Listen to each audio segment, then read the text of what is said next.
Hi, welcome to the session. The session regarding the SAP basis.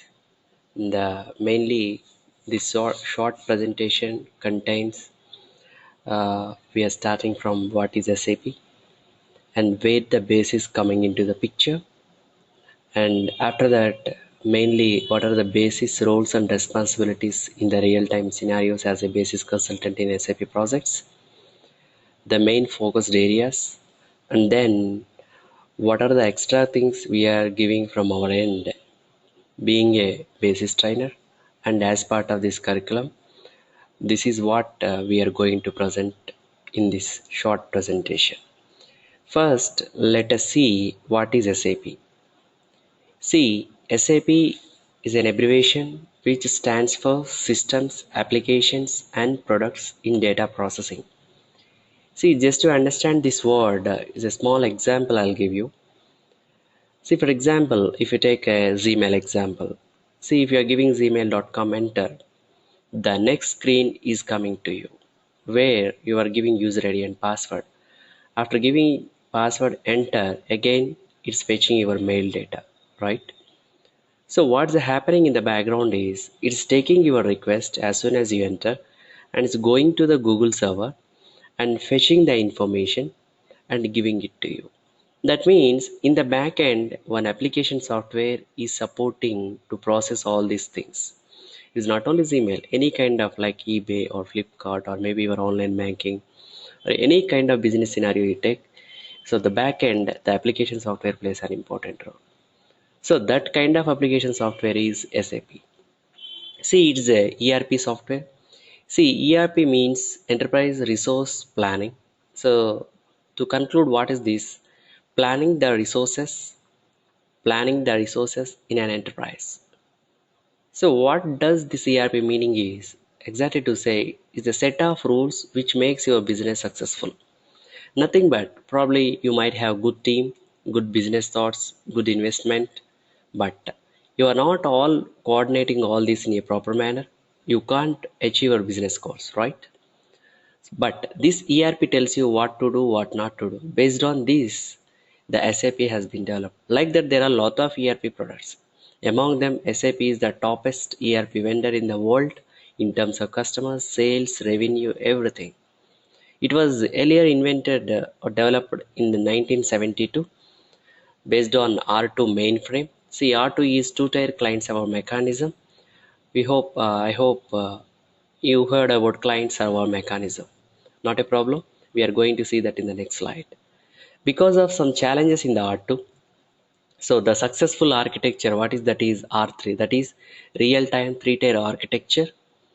With this architecture, they developed this SAP product later on with client-server mechanism only, and they are running successfully since last many years with lot of products, lot of features, and lot of combinations. So the base for the SAP is ABAP language. ABAP is their own proprietary language. Nowadays, they are coming with all the products with the NetWeaver flavor. Okay, so NetWeaver is nothing but in addition to ABAP, they are adding the Java for some other features that is called NetWeaver. So we are going to see what is NetWeaver in the NetWeaver demo.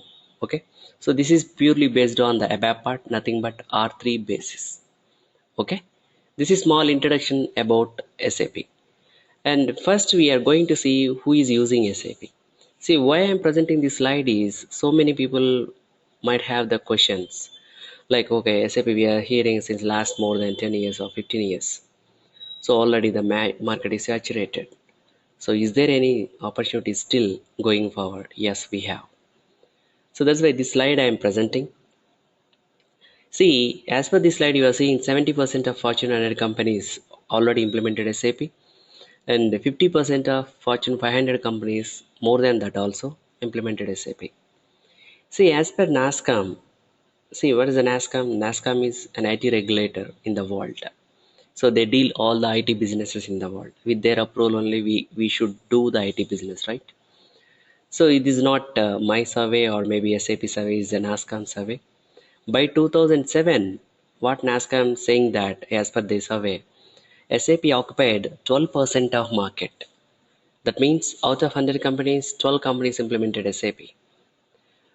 Same by 2011, that means from 2007 to 2011, 4 years, they grown up to 34 to 36%. See the magic.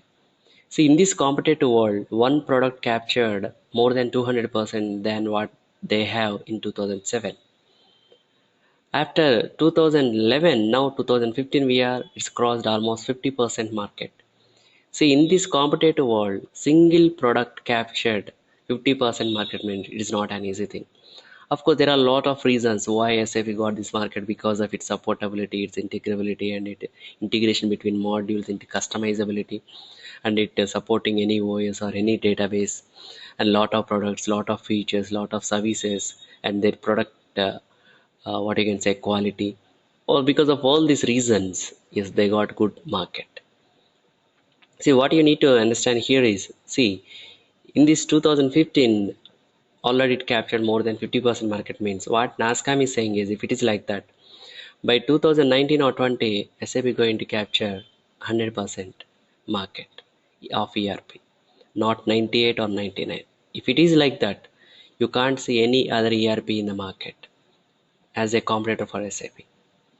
Okay, if it is like that, what NASCAM is saying is, as of now, let us say we have 1 lakh basis consultants. Going forward, we require 6 to 7 lakhs basis consultant. That means 600 to 7% basis consultant. So why I am saying this is, see, a lot of the people asking like market is saturated or the what about opportunities going forward like that. No doubt, guys. So next 20 years, there won't be any competitor for SAP. So I hope it is enough for our career, right? So that is the future scope of SAP. It's small analysis by NASCOM, guys. Okay, right. Now we are going to see the client server mechanism. See what this client server is. See, usually a small example I'll tell you. If you see, you use your laptop or desktop to send a Gmail or use a Gmail. Nothing but your laptop is a client from where you are using. That means your Explorer you are using in client. That means your laptop. If you enter gmail.com, what it will happen, it travels over the network, that means internet, and connects to Google server and fetches the next page. In the next page, what it will prompt your user ID password. If you give user ID password, enter, again it goes and validates in the Google server and fetches your mail data. That means it's a requester, it's a responder. That is a good. Here you need to understand the server is nothing but Google server in this example, or maybe your online banking. If you take your laptop is your client, your online banking server is server, nothing but your database. Okay, but here some challenges are there. One example I'll tell you what is that challenge is. See, for example, let us say this server can handle 100 requests maximum at a time, but all of a sudden 200 requests came and hitting the server. Then what will be the server situation? Obviously server performance goes down. Sometimes it will hang, sometimes it might goes uh, unresponsive also. So if it is happening like that, the client will face very slow response. That means the Gmail, if you enter gmail.com, enter, the next page will open probably after 2 minutes, 3 minutes. Will you bear that slow? No, not only Gmail, any other business, if you are happening like that, you can't bear that. So obviously our business goes down. So how to address this problem? It's not only for Gmail. Any business scenario if you take, it can't have much limit to handle. So, but more than that limit coming, it can't handle that limit. Obviously, the performance will be affected at client side. So that is the reason we'll see few solutions, how it works, etc. First one is we need to control the client request. See, if you think practically, how the client request will be controlled. See, you are using Gmail, I am using Gmail. You can ask me, hey, Mr. You are my friend, stop using Gmail. Okay, you are my friend, you requested I stop my Gmail using. So that one user you can control. Like that, how do you know at this moment how many people are using Gmail? How do you control them? It's highly impossible. That means controlling client request is not possible. Second thing is increasing the server. People will say that, oh, no problem. It can handle 100, right? Another server we can install one more 100. It can handle 200 servers, two servers. But just a second.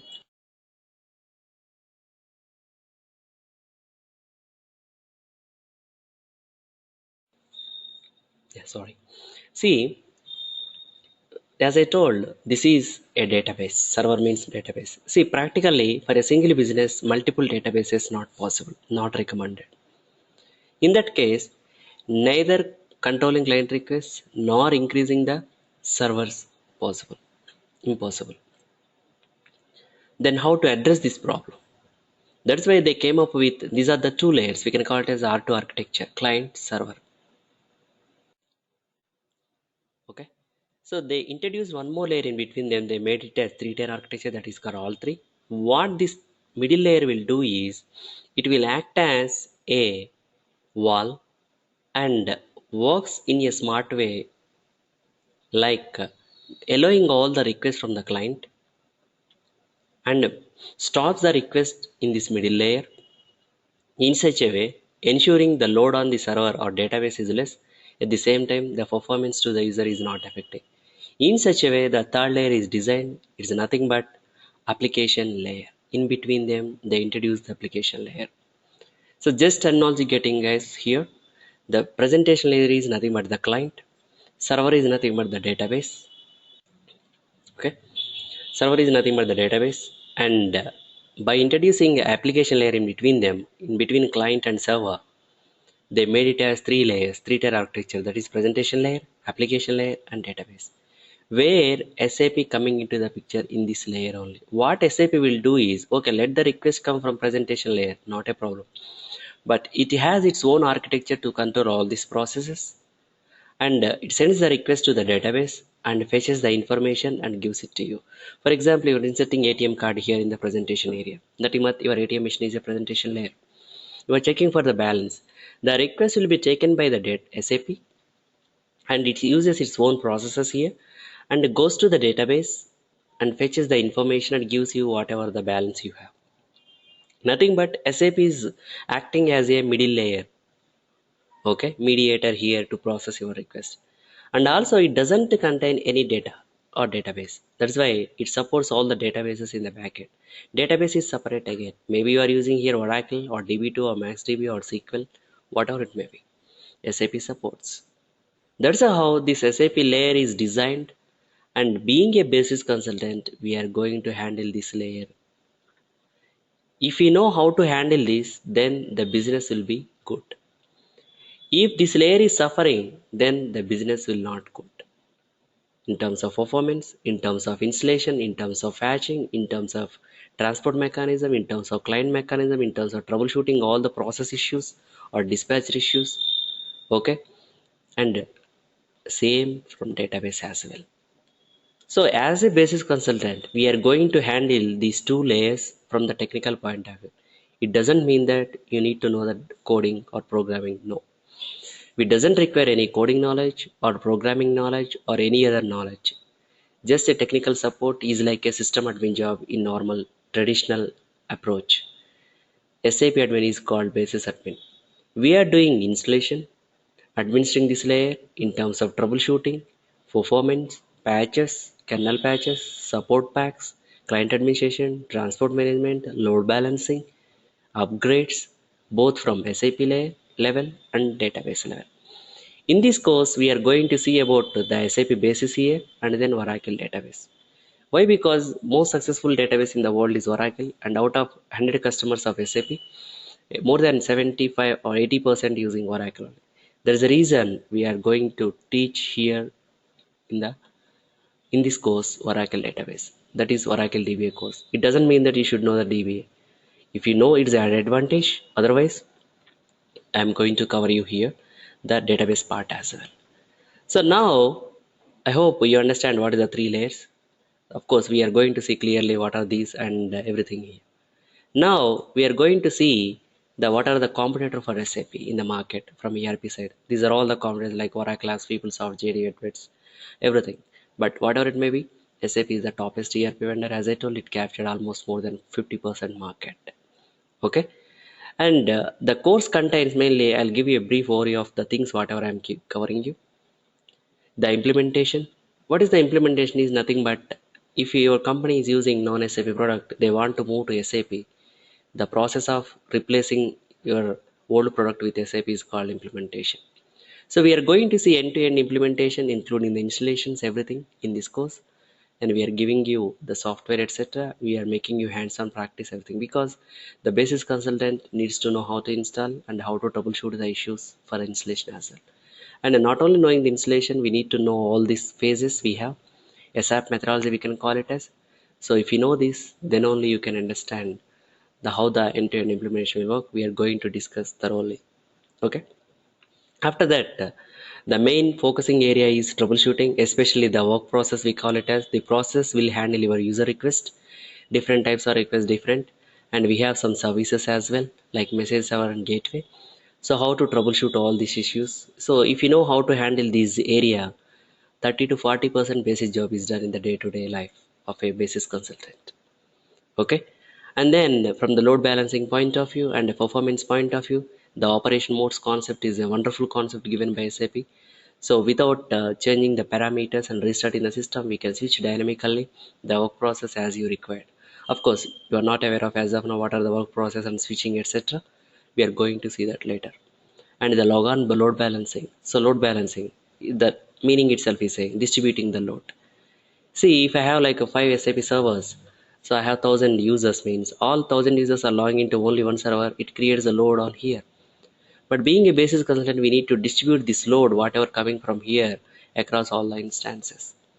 So which will improve the performance of your system. See, for example, if you are going to ATM machine is slow, means that means screen to screen, the response time is very high, means there is nothing but performance effect. So they don't know that things. They'll simply complain to customer care. So that comes to us. Then we need to see all these things.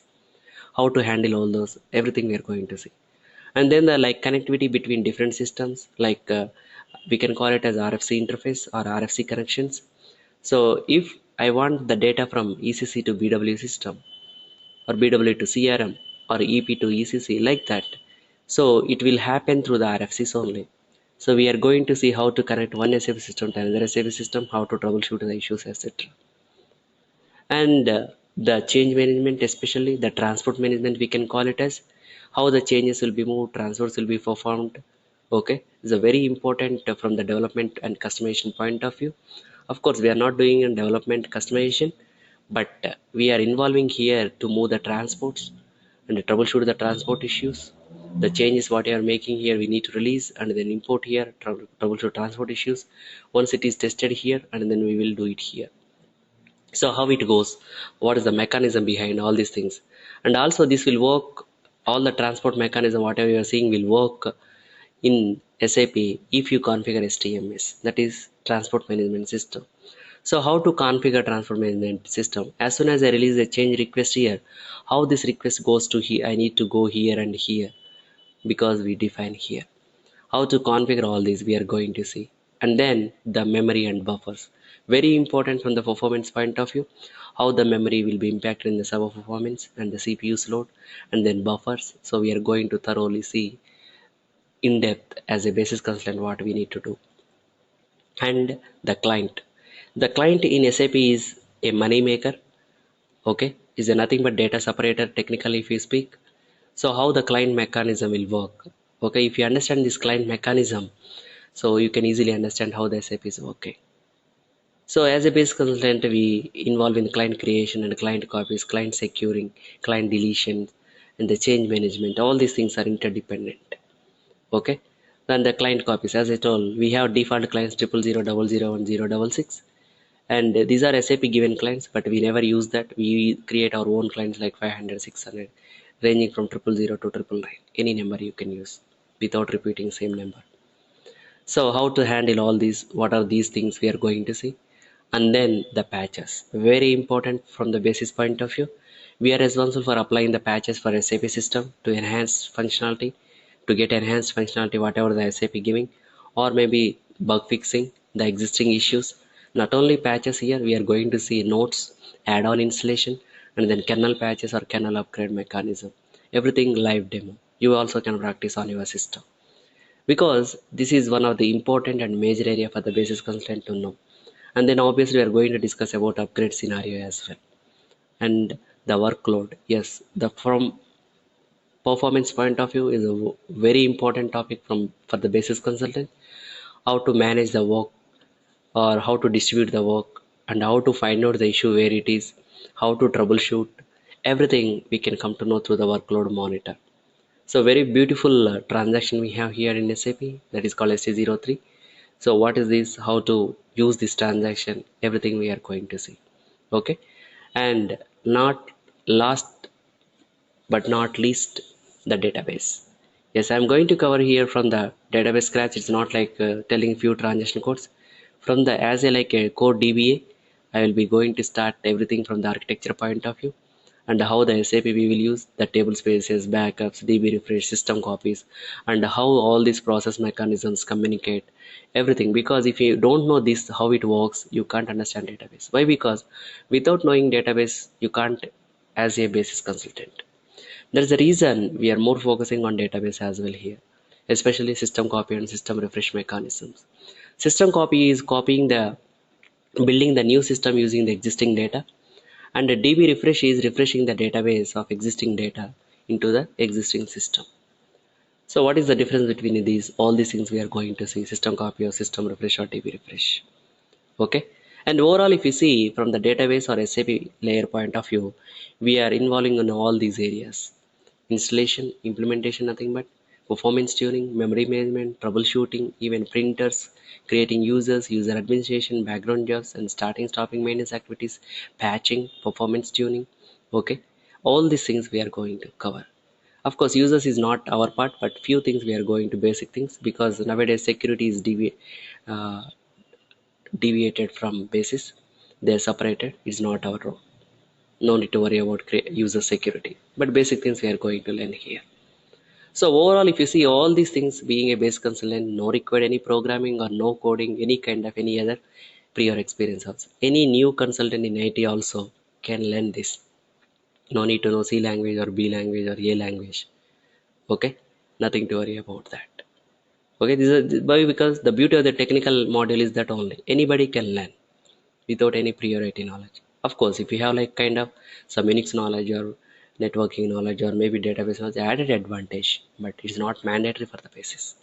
Okay, and finally, we are going to see in these two layers what we are going to do from the basis point of view in this course. Okay, so this course go for 45 hours minimum, including all implementation, installation, basis. Okay, and then Oracle database and even Unix I am teaching here. And we are going to practice installation on Linux as well, because if at all your SAP is installed on Unix or Linux environments, how will you handle it? Is in Windows, it's easy, right click, double click, copy, paste, open. But whereas in Unix we need to know the commands. That's why I'm going to teach that, and we are going to install in Unix as well. And also I'm providing you the material certification books, and I'll be always available for all your doubts. And my course will go with the theory, demo, and with giving assignments to you guys.